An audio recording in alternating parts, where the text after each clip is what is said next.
আমি হচ্ছি নূর। আমি এক সময় দেখা গেছে অনেক অসুস্থতায় ছিলাম। আসলে এই যে খেলতে খেলতে আমার হাঁটুতে প্রচণ্ড ব্যথা হয়েছিল। এছাড়াও আরও এই অ্যালার্জির কিছু সমস্যা ছিল, মানে ঘরে বসে থাকতে থাকতে একরকম অনেক সমস্যাই ছিল। নামাজটা পরে আসতাম এখানে, আয়সা আঙ্কেলের সাথে একদিন কথা বললাম এই বিষয়। আঙ্কেল বললো যে আসো তুমি আমাদের সাথে এক্সারসাইজ করো, দেখো তোমার কি পরিবর্তন হয়। আলহামদুলিল্লাহ, এখন আলহামদুলিল্লাহ সুস্থ আছি। প্রিয় দর্শক, আশা করি আপনারা সকলেই ভালো আছেন। আজকে আমরা ফিরে আসার গল্পতে এসেছি। আমাদের ফিরে আসার গল্পতে আমার এলাকার ছোট ভাই নূর, তিনি আমাদের লাইফস্টাইল ফলো করে তিনি এখন পুরোপুরি সুস্থ। তার মুখ থেকে শুনুন তিনি কিভাবে সুস্থ হলেন। আসসালামু আলাইকুম রহমতুল্লাহি ওয়া বারাকাতুহু। আমি হচ্ছি নূর। আমি এক সময় দেখা গেছে অনেক অসুস্থতায় ছিলাম।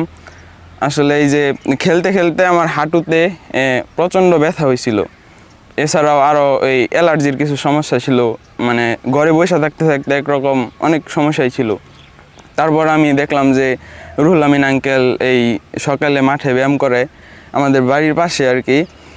তো আমি ফজরের নামাজটা পরে আসতাম এখানে, আয়সা আঙ্কেলের সাথে একদিন কথা বললাম এই বিষয়। আঙ্কেল বললো যে আসো তুমি আমাদের সাথে এক্সারসাইজ করো, দেখো তোমার কি পরিবর্তন হয়।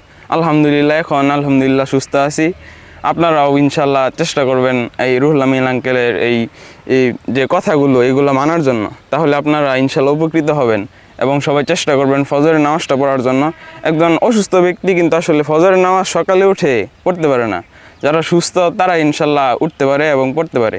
আপনারা চেষ্টা করবেন নামাজটা পড়ে এই ব্যায়াম করার জন্য, এবং আঙ্কেল যে কথাগুলো বলে ইনশাল্লাহ সেগুলো মেনে নেওয়ার চেষ্টা করবেন, তাহলে আপনারা উপকৃত হবেন। সেই প্রত্যাশা নিয়ে আমি আমার কথা শেষ করছি। আসসালামু আলাইকুম। একজন ইয়ং ছেলে, যার কাছ থেকে জাতি, বাবা মা তারা অনেক কিছু নির্ভর করে, তিনি যদি অসুস্থ হয়ে যায় এর চেয়ে বড় কষ্টের আর কিছু থাকে না। তিনি আজকে আমাদের নিয়ম ফলো করে পুরোপুরি সুস্থ জীবনযাপন করতেছে। আপনারা যারা অনেক দূরে আছেন, আপনাদের এখানে আসতে হবে না। আপনারা যদি নিয়মিত আমাদের ভিডিওগুলো দেখেন এবং নিয়ম মতো মানেন, তাহলে আমি বিশ্বাস করি আপনারা দেশে বিদেশে যে যেখানেই থাকেন না কেন আপনারা সুস্থ হতে পারবেন। প্রিয় দর্শক, সুস্থ হতে গেলে কিছু জিনিস জানলে হয়। স্বাস্থ্যকর খাদ্যাভ্যাস, মাঝে মাঝে রোজা রাখা, নিয়মিত ঘুম, প্রতিদিন কিছু সময় শারীরিক পরিশ্রম, যাদের শারীরিক পরিশ্রম করার সুযোগ নেই, এক্সারসাইজ এবং মানসিক প্রশান্তির চর্চা।